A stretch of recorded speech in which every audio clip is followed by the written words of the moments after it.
Boa noite. Boa noite, meus queridos companheiros. Olá, Dona Edi. Olá, Elaine Lavez. Boa noite para você, boa noite para Amanda. Espero que estejam todos bem por aí. Olá, Silvano, boa noite. Seja bem-vindo. Mariângela, boa noite. Seu Luiz Alberto, boa noite. Prazer tê-lo aqui conosco. Maria das Graças, boa noite. Seja bem-vinda. Vamos, tudo bem sob controle, graças a Deus. Olá, Amanda.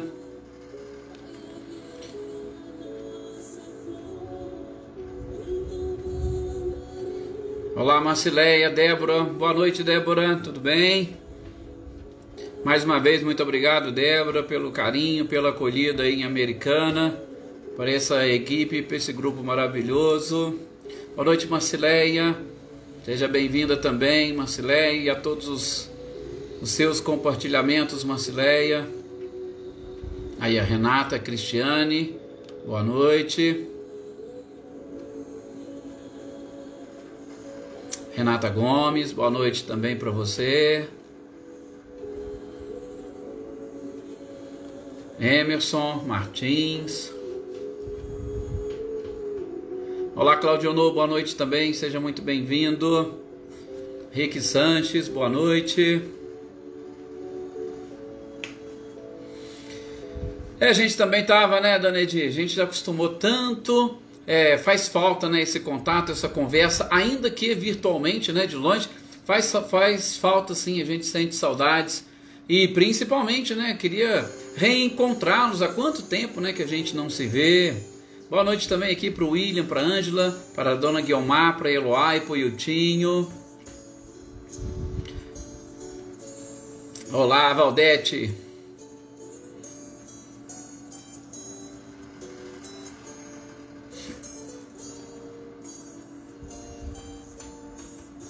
Esperando aqui mais uns segundinhos para nós iniciarmos, como costumeiramente o fazemos, os nossos momentos de reflexão.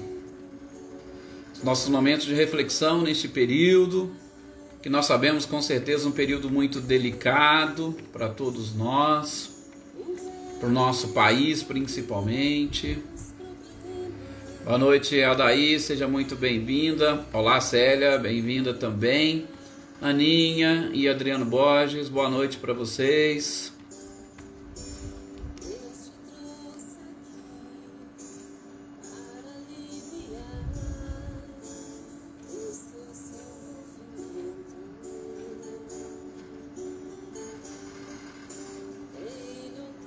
Boa noite, Luísa. Luísa Nalim, boa noite, Leda.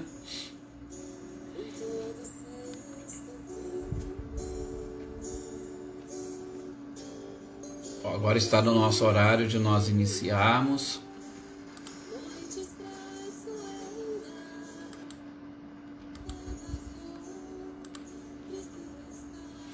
Vamos lá.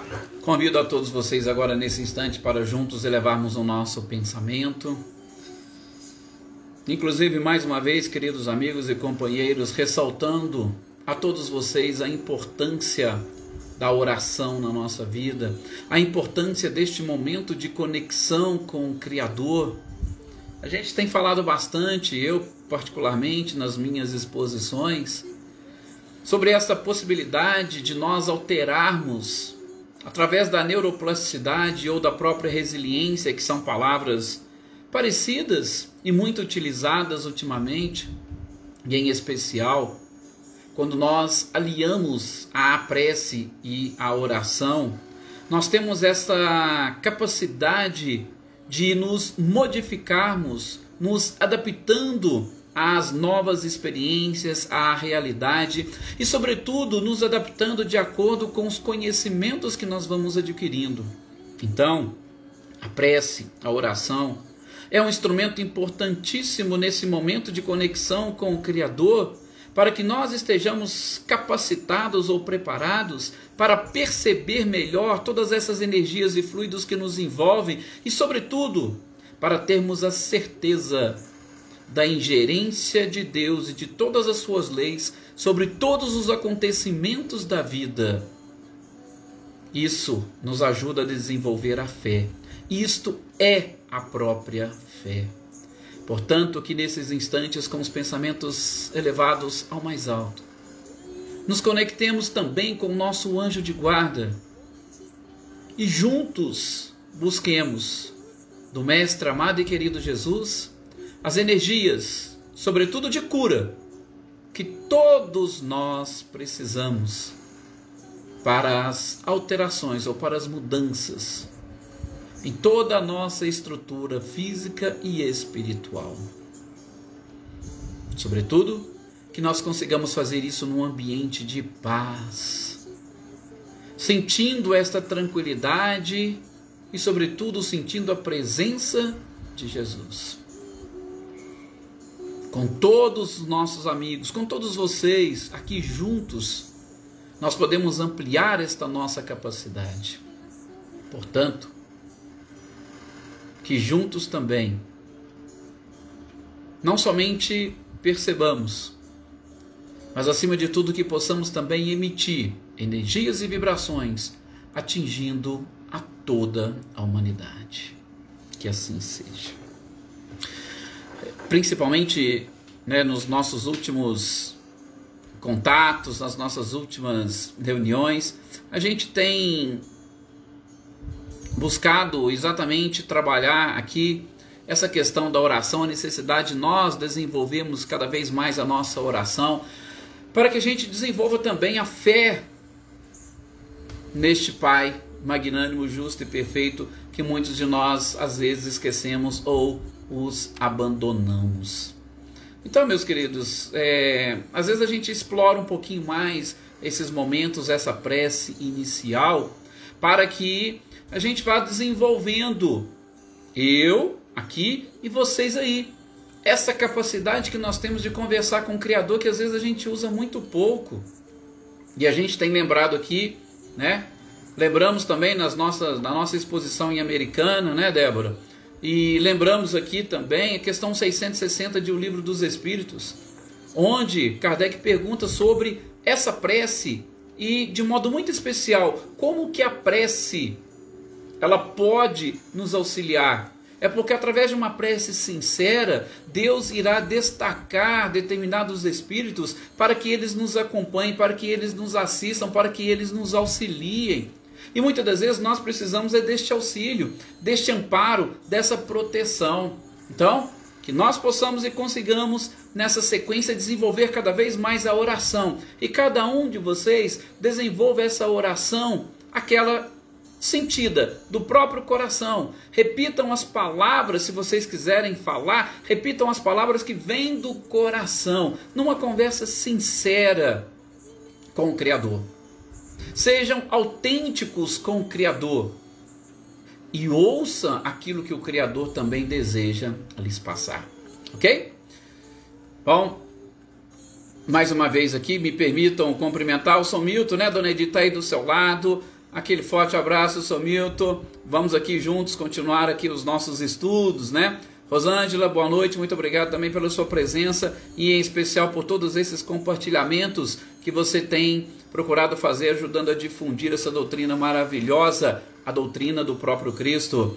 Eveline, boa noite para você, para Roberta, sejam bem-vindas também. Paulo Iter, boa noite, meu amigo. Como eu disse, da próxima vez que eu passar por aí, a gente dá um jeito de passar com mais tempo para entrar em Conchal, tomar um cafezinho, sim, pode deixar. Adriana, Valério, boa noite. Boa noite, senhor Antônio. Muita paz para o senhor e para todos os nossos companheiros aí de São José do Rio Preto. Olá, Ricardinho e Lúcia. Boa noite para vocês também. E, porventura, aqueles que eu não mencionei aqui, Adilson Riva, boa noite. Obrigado pela sua presença também. E aqueles que eu não mencionei, que vão assistir agora ou assistir em momentos posteriores, a nossa gratidão, o nosso carinho para com todos vocês. E vamos juntos dar sequência a essa nossa leitura. E como a gente ficou um tempinho, 3 semanas aí sem os nossos estudos, na Gênese nós paramos falando sobre a cura. Estávamos lendo sobre a cura, boa noite Lídia, e identificando O que nós falamos naquela oportunidade sobre a cura? Nós identificamos que a cura nada mais é do que a substituição de células ou de moléculas, a substituição daquilo que o nosso corpo produz, ou deixou de produzir, ou está debilitado, está doente, substituindo por células, moléculas novas. Boa noite, Cecília, seja bem-vindo, bem-vinda, né? Boa noite para você, para o Reinaldo. Então, a cura nada mais é do que isso. E a gente já aprendeu, justamente aqui na Gênesis, que toda a matéria advém de um princípio básico. Qual que é o princípio básico do qual surgiu toda a matéria?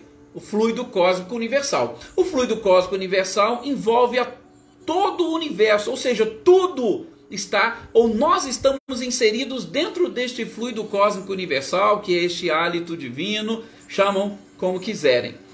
E nesses processos de cura, a gente viu mais ou menos aqui na Gênesis, nada mais é do que uma ação energética, fluídica do Espírito, que através de uma força, ele modifica este fluido cósmico universal, esse fluido primitivo, e ele produz estas células e substitui na medida do possível. Então, há uma substituição de matéria. Quando a gente está falando de matéria, a substituição dessas matérias, tá? No nosso próprio corpo, no nosso organismo.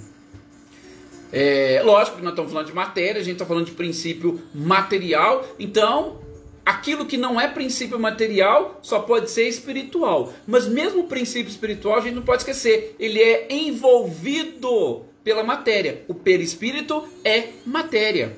Então, processos de cura é substituição de células por outras células doentes, por outras células sãs. Boa noite também, Cido. Boa noite, Maia. Sejam bem-vindos.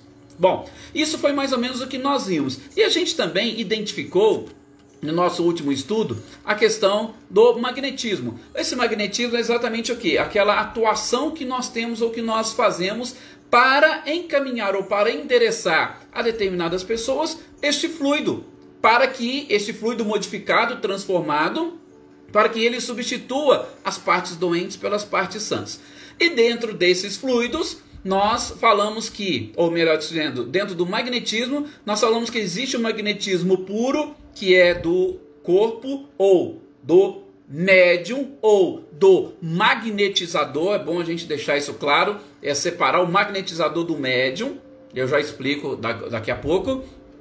Temos também o fluido misto, que é aquele que conjuga da espiritualidade dos espíritos com o do próprio médium, e temos aqueles fluidos exclusivamente dos espíritos. Então, existem essas três formas de magnetismo, tá?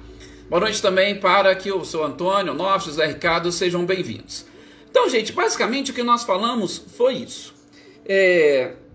Para nós hoje entendermos melhor esses textos, para nós entendermos melhor essa colocação ou este trecho que Kardec trouxe aqui para a Gênese, eu gostaria de comentar com vocês um artigo da Revista Espírita de setembro de 1865, que eu acho que vai nos ajudar a fechar com chave de ouro este tópico da cura. Por quê? Porque esse trecho da Revista Espírita, de setembro de 1865, vou abrir um parênteses para dizer para vocês que eu particularmente considero a Revista Espírita uma verdadeira pós-graduação em Espiritismo, principalmente pelos temas e assuntos que são ali tratados, a forma mais completa e complexa que Kardec ele trata de todos os temas, porque ele traz um apanhado ou praticamente um resumo aqui dentro da doutrina espírita, aquilo que ele reputou mais interessante e importante. E neste texto, ou neste artigo da Revista Espírita de setembro de 1865, nós vamos ter lá uma pessoa que se correspondia com Kardec, e ele, no seu texto inicial, ele chama a atenção de Kardec e fala: olha, Kardec, é o seguinte, a gente vê e percebe tantos fenômenos, sobretudo de cura. E aí ele conta, até de uma médium sonâmbulo, que ele auxiliava ali nesses processos de sonambulismo, como que ele fazia, e ele pedia para ela visitar determinada pessoa em determinados local, a pessoa ia lá, e com isso foi promovendo uma cura. Então assim, aquilo chamou muito a atenção dele, e ele falou assim: olha, Kardec, eu não tenho condições e capacidade, mas eu sei que você, com o trabalho que você está fazendo, correspondendo com as diversas casas espíritas, que a gente sabe, Kardec, você correspondeu com mais de 1000 centros espíritas esparramados pelo mundo, colhendo informações e levando informações. Esse espírita chegou a falar para ele: olha, você podia fazer o seguinte, por que você não faz aí um resumo sobre este tema que a gente acha tão interessante e importante? Por que você não escreve um tratado para explicar para nós a cura? Porque, segundo ele, o meu sonho é ver essa difusão por todas as religiões de pessoas que desejam sempre buscar a cura do outro, a cura do próximo. E se você conseguisse, se você fizesse, elaborasse isso, seria tão interessante e facilitaria. E você tem conhecimento e capacidade para isso, Kardec. E aí, o que ele fez? Ele escreveu esse texto e, no texto, ele elabora algumas perguntas ou algumas dúvidas. E ele fala: ó, por que você nos ajuda a esclarecer algumas dúvidas? Só para vocês terem noção, eu peguei esse texto e extrair pelo menos 7 perguntas principais que ele fez e que provavelmente, gente, nós também poderíamos estar fazendo ou fizemos lá quando nós estávamos estudando a cura no ano passado. Por exemplo, o que ele pergunta para Kardec e pede para Kardec explicar e discorrer? Ele fala assim: olha, qual é a parte do médium? Tá? O médium está ali. Geralmente, o que a gente aprende? Vamos aplicar um passe. Esse magnetismo, o passe, a gente sabe que é uma das formas de cura. Ele fala: mas qual que é o papel, ou qual que é a parte do médium nessa questão da imposição das mãos? Para que ele faz isso? E qual é a sua função nisso? Olha para vocês verem. Depois ele fala: e qual é a parte dos espíritos? Fato de impor as mãos, parte do médium. A parte dos espíritos qual é? O que cabe aos espíritos nesse processo? Depois ele acrescenta: é preciso empregar vontade nessas operações magnéticas? Ou simplesmente basta eu impor as mãos, fazer uma oração e deixar que a espiritualidade haja por mim? O médium precisa ter essa vontade? Ou basta ele chegar, impor as mãos e fazer uma oração? Olha para vocês verem que pergunta interessante. Tá? Hoje, é claro, nós poderíamos responder com base na própria doutrina de uma forma bem interessante e complexa. Um outro questionamento que ele faz é o seguinte: essa faculdade, mediunidade curadora, ela é uma faculdade especial ou ela é acessível a todos? Por quê? Ora, se eu digo que todos nós temos a capacidade de magnetizar ou de, através do magnetismo, doar fluidos para outras pessoas, então a mediunidade curadora é uma faculdade especial ou qualquer pessoa pode desenvolver? E se qualquer pessoa pode desenvolver, me responda: o organismo do médium, ele tem aí algum papel importante? E se ele tem, qual é o papel? Porque eu estou falando de magnetizar, de imposição de mãos. Eu tenho o meu organismo, mas o meu organismo influencia? Olha que pergunta interessante. Se influencia, que tipo de influência? Como é que acontece isso? E eu posso e consigo desenvolver essa mediunidade de cura? E se eu consigo, em que sentido que eu consigo desenvolver? O que eu preciso fazer? Como fazer para desenvolver essa mediunidade? E tem mais um detalhe, pergunta ele: Kardec, a cura, ou nós estamos falando aqui em imposição de mãos, hoje a gente já fala, não usa a expressão passe, né? Ele pergunta: isso alivia ou chega realmente a curar a pessoa? Então, este espírita, porque ele trabalhava com a doutrina espírita, já tinha um certo De novo, Kardec se correspondia com centros espíritas. Ele encaminhou um textozinho e trouxe essas perguntas e lançou para Kardec. E falou, e aí, você consegue nos ajudar, Kardec? É interessante, é como que Kardec, né? Nós conhecemos Kardec como, e aí o próprio Camille Flammarion falou isso no seu discurso, naquele momento em que ele estava sendo sepultado. Chamou Kardec de bom senso encarnado. E não era só um bom senso encarnado, não. Kardec era, de uma certa forma, gente, porque naquela época o racionalismo ainda era uma coisa muito presente. Aliás, a gente confunde um pouco, pelo menos na minha visão, esse racionalismo. Quando eu quero dizer esse racionalismo, eu estou querendo dizer a utilização da razão. Porque lembra, o que Kardec fez? Kardec pegou e trouxe a fé raciocinada. Ou ele nos apresentou uma fé raciocinada. Fé raciocinada é com base na razão. Então Kardec ele era racional. Olha, peraí, vamos usar a razão. E não apenas e tão somente as emoções. Tá? Sim, Valdete, lembro sim de fatos realmente parecidos, com certeza, desde a nossa preparação. A razão, ou esse racionalismo que fez com que Kardec fosse considerado bom senso encarnado, é algo que a gente precisa entender um pouco melhor, sobretudo por conta do momento em que a humanidade atravessa. Momento que eu digo, nesse de transição planetária. Mas vamos seguir. O que Kardec fez? Olha, Kardec já inicia a sua resposta, publicada na Revista Espírita, exatamente falando o seguinte, olha, o que você está querendo é que eu escreva um tratado de cura. Só que o seguinte, primeiro, eu não tenho condições materiais para escrever um tratado de cura.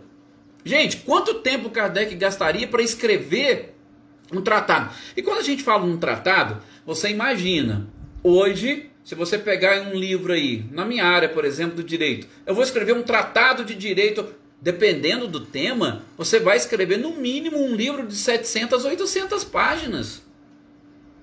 Imagina de medicina, de cura. O que Kardec falou? Olha, primeiro que eu não tenho condições materiais para isso. E também tem a questão do conhecimento. Ele diz, eu não tenho conhecimento suficiente para poder... Olha para vocês verem como é que Kardec era. Hoje, nós aprendemos muita coisa de ciências. Né? Tenho falado muito, falei inclusive na nossa prece inicial aqui, a questão da neuroplasticidade. Gente, se vocês se debruçarem, sobretudo da década de 80, 90 para cá, principalmente os avanços que a ciência obteve no conhecimento do nosso cérebro, nossa, nós poderíamos escrever com certeza inúmeros tratados e mudar muitas das coisas que nós sabíamos e conhecíamos até então, inclusive sobre o nosso próprio corpo. A gente teve aí com certeza muitos conhecimentos, muitas informações sobre os neurônios. Achava-se inclusive que os neurônios tinham sua formação lá na parte da infância e depois nós mantínhamos os mesmos até nós morrermos. Mas já se viu que há essa neuroplasticidade e que eles podem inclusive ser substituídos, que eles podem ser trabalhados. Então, os avanços nessa área são imensos. Então, Kardec falou, olha, eu não tenho condição material, não tenho conhecimento e informação suficiente, né? Então, a gente teria que ter, vamos assim dizer, um certo trabalho, um preparo antes. Isso foi o início da resposta de Kardec, só para vocês verem como que ele era. Ele poderia muito bem, não, então peraí, para deixar que eu vou escrever um negócio aqui. E ele falou, não, a cura é um assunto muito complexo. Quantas doenças nós não estamos trabalhando? Quando a gente fala de cura, a gente está falando de todo e qualquer tipo de doença.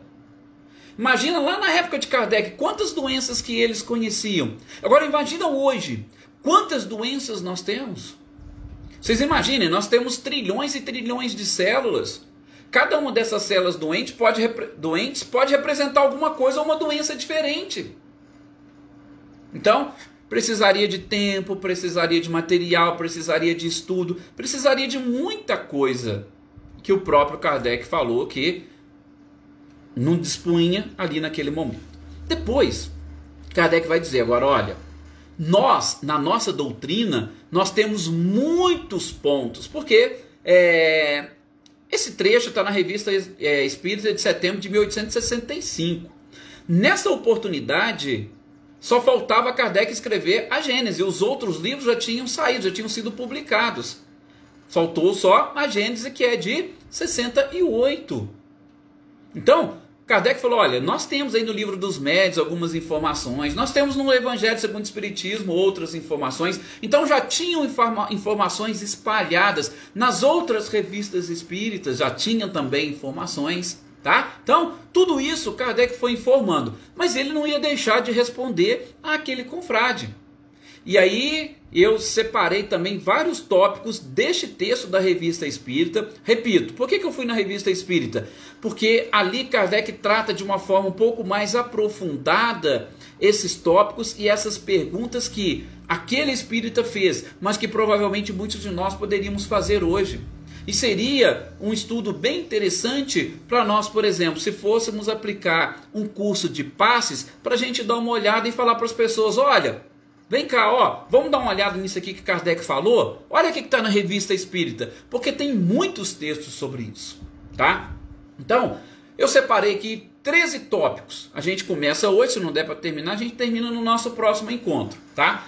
Mas repito, a gente está dentro daquele capítulo da cura, né? Que a gente já começou a falar dos milagres. O próximo tópico são aparições e transfiguração, mas a gente está falando da cura, porque com certeza esse é o que mais chama a atenção das pessoas. E vejam como que Kardec foi muito lúcido aqui nas suas respostas e também, claro, com o auxílio da própria espiritualidade.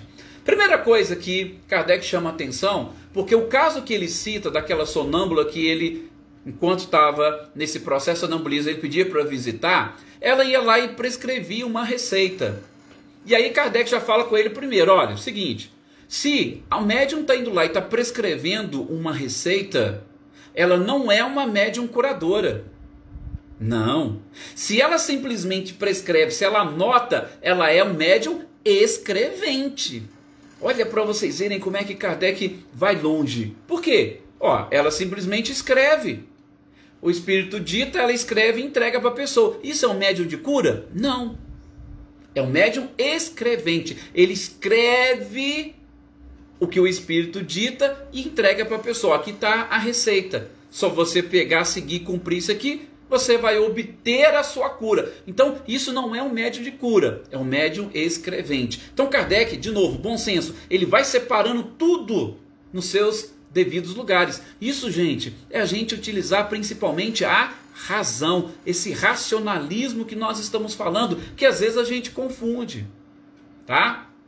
Outra coisa que Kardec vai dizer é o seguinte, você lembra que a gente falou ali do magnetismo humano, do magnetismo espiritual e do magnetismo misto? Pois é, Kardec vai virar para ele nesse artigo e vai dizer o seguinte, olha, médium é intermediário. Se eu estou falando de médium, eu estou falando de intermediário. Se eu falo de intermediário, eu só estou falando da influência dos espíritos através desse intermediário para chegar no objetivo. Então, se eu falo de um magnetizador puro que não conta com o auxílio dos espíritos, esse não é médium, ele é só um magnetizador. Inclusive, Kardec depois em diversos outros textos ele vai falar, se você é magnetizador, se você está doando coisa que é só sua, você pode inclusive cobrar por aquilo que você está fazendo, não tem problema. É seu, você está doando algo seu. Lógico que se a gente for fazer uma interpretação mais ampla, aí vem a própria frase de Jesus, dai de graça o que de graça recebestes. Ainda que eu tenha doado ou esteja doando algo meu, será que aquilo é efetivamente meu? O meu corpo é exclusividade minha ou é uma cessão? Ou é algo que eu recebi de graça? Então, essa é uma forma mais ampla de se explicar. Mas o Kardec falou, se você é magnetizador puro, se não há interferência e influência dos espíritos, tudo bem, você pode até cobrar. Mas o que eu não quero o quê? É que se misture. Se eu estou falando de médium, eu falo de intermediário. Então tem um espírito, você intermediário, e tem alguém que vai receber aquilo que você está doando, ou melhor, aquilo que você está repassando, porque o magnetismo misto, você repassa aquilo que é do espírito e logo logo a gente já explica como que mais ou menos acontece isso, tá? Então, primeira coisa, se tem espírito, eu sou intermediário, sou médium. Se não, não há que se falar em mediunidade de cura. Você pode falar em magnetismo.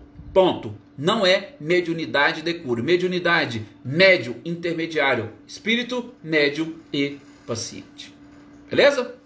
O terceiro ponto que nós destacamos aqui, é lógico que o texto ele é bem maior, mas eu fui destacando pontos que eu acho mais importante e interessante exatamente para a gente atingir esse objetivo dessa leitura-estudo.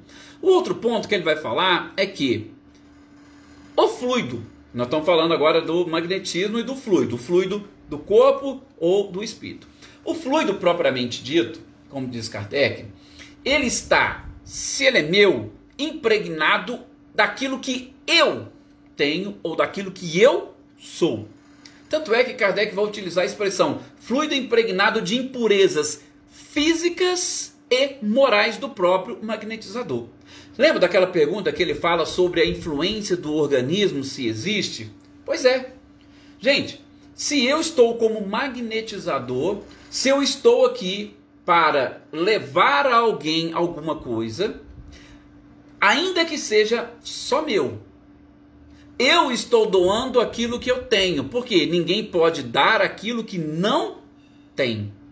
Então, se eu tenho impurezas físicas, se eu tenho impurezas morais, eu estarei nesse processo de transmissão, através dessa imposição de mãos, transmitindo também as minhas próprias impurezas físicas e morais. É normal. Isso é algo comum. E aí, Kardec, tudo na explicação. Agora, se o fluido ele é puro dos bons espíritos, aí não tem impureza moral nem impureza física. Então, se ele vem direto dos espíritos, lembra os três tipos de magnetizadores, de magnetização, né? Dos espíritos e do médium e só do médium. Se vem só do médium, vai com impurezas físicas e morais.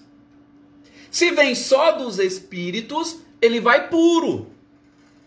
Lógico, dos bons espíritos, um fluido bom e puro. E se ele passa pelo médium, ele também corre o risco de ir com impurezas físicas e morais. É como se você pegasse uma água limpa e passasse por um cano sujo. A água vai passar e ela vai levar um pouquinho daquelas impurezas que estão no cano. Muito simples. Tá? Então, não se esqueçam desses três tipos de magnetização. Eu estou lá no centro, eu sou médium, vou aplicar o passe em alguém. Gente, ali pode acontecer os três tipos de magnetização. Os espíritos podem estar ali passando fluido puro para as pessoas. O médium está ali, ele pode estar passando parte do fluido dos espíritos combinado com os dele. Ou o médium está ali e está passando só os dele. Por isso, mais uma vez, a gente fala da preparação para participarmos de toda e qualquer reunião.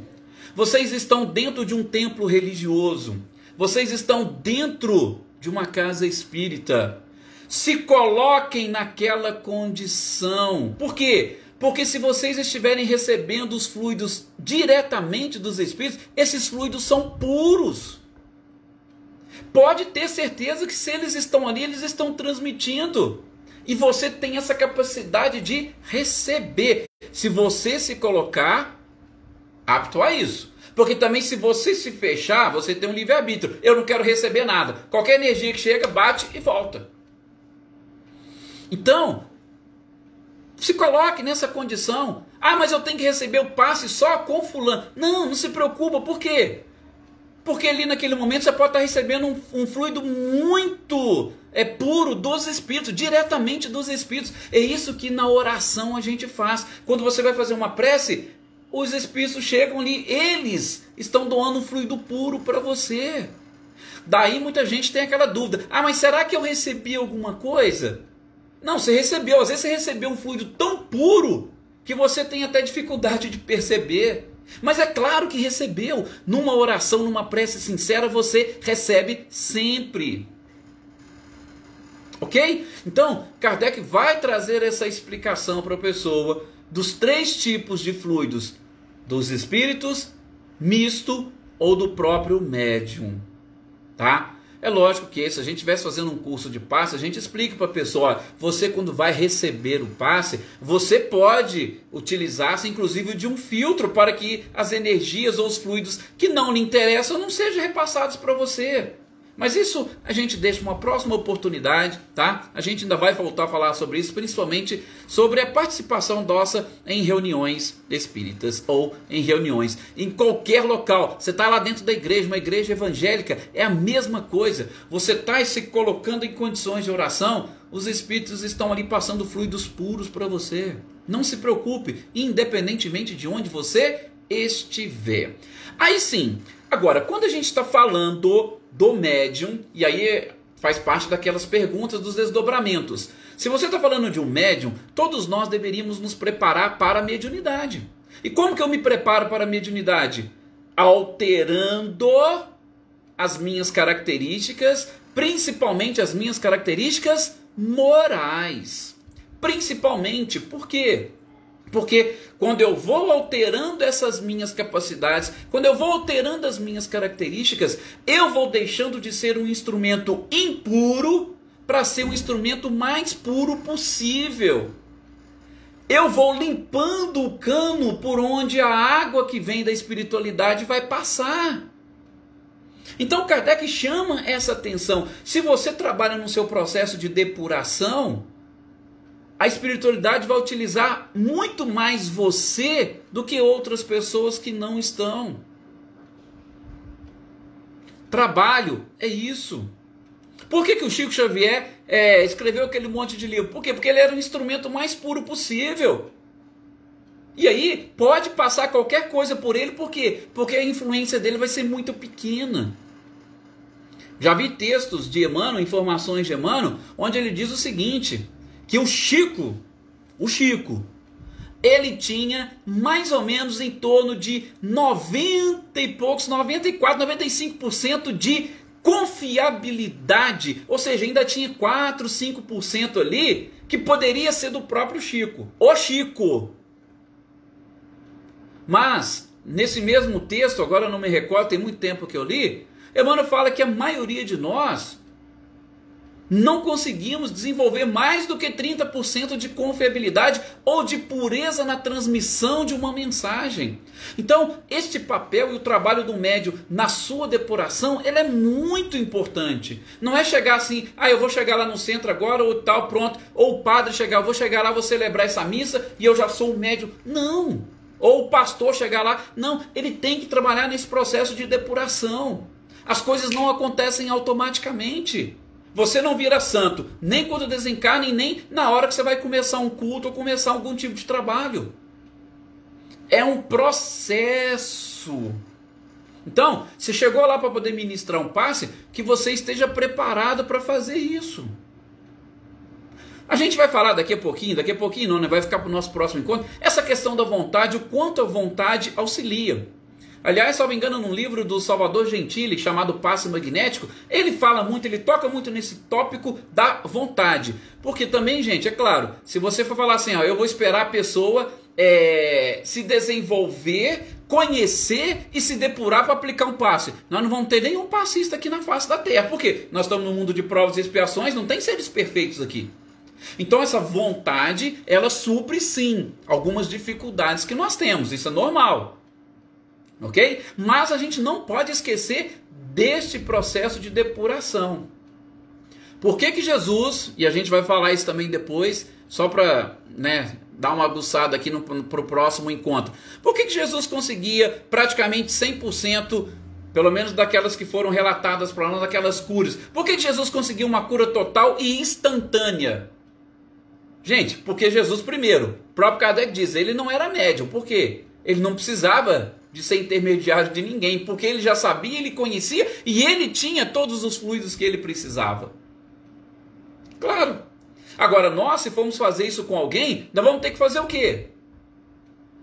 Nós vamos ter que pegar, fazer um tratamento, falar, você vem aqui em tantas sessões de passe que aí a gente vai cuidando aos poucos, porque a gente não tem aquela força, aquele fluido ou aquela energia para promover uma cura instantânea. E a gente vai tocar nesse ponto no nosso próximo encontro, ok? Eu vou deixar marcado aqui justamente o ponto onde nós paramos. Eu falei com vocês 3 tópicos que Kardec tratou nessa resposta, nesse artigo. E aí, como eu elenquei 13, e ainda está faltando 10 pontos para a gente trocar ideia no nosso próximo encontro, na próxima quarta-feira, na sequência do estudo deste livro.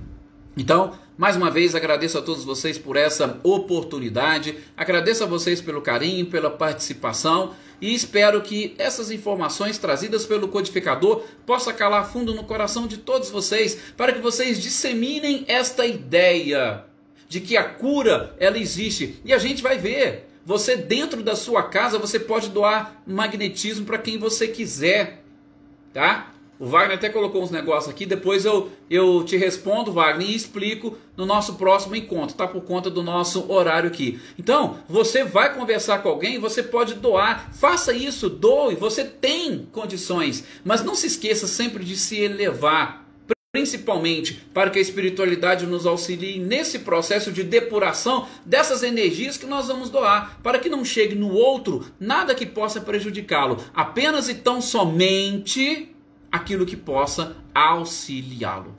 Muita paz a todos vocês, uma excelente noite e até o nosso próximo encontro.